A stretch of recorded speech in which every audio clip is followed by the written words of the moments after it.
ما لم تقله أمي يعجبني دخولكم علي، وفي أيديكم ما يشعرني باهتمامكم ولو كان بسيطا.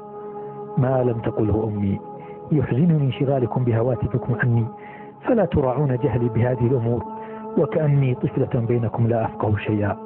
سبحان الله، ما أقسى قلوبكم علي في تلك اللحظات، فلا تعيرونني أدنى انتباه.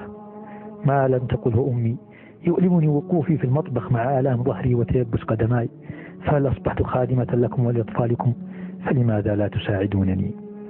ما لم تقله أمي يبدو أنكم جئتم للحديث بينكم، وليس لي نصيب من الحديث معكم، فلا يعجبكم حديثي ولا يعجبني حديثكم. ما لم تقله أمي كم يسعدني أن تشعرونني بشكركم لي على ما قدمت، وكيف عرفت مقدار التعب الذي تعبته حين أصبح لكم بيوت وأبناء، ولا تلومونني في كثرة السؤال والبحث عنكم كما تبحثون وتسألون عن أبنائكم، فأنتم لا زلتم أولادي، وقلبي يعتصر شوقا لاحتضانكم. ما لم تقله أمي لست بحاجة إلى توجيهاتكم، وكأني طفلة لا تحسن التصرف. افعلي هذا يا أمي ولا تفعلي، فقد بلغت من الكبر عتيا، وأنا بحاجة إلى بركم وتلطفكم لي. ما لم تقله أمي قد كنت خادمة لكم في الصغر، أفلا أحتاج جزءا من أموالكم شهريا؟ فكم ستدخلون علي من السرور، فأنا أقطف ما زرعت، وسترون البركة في دعواتي لكم.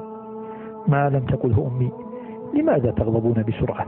أنا لم أقصد انتقاص أزواجكم أو زوجاتكم أو أبنائكم، فأنا أمكم ويهمني ما يهمكم.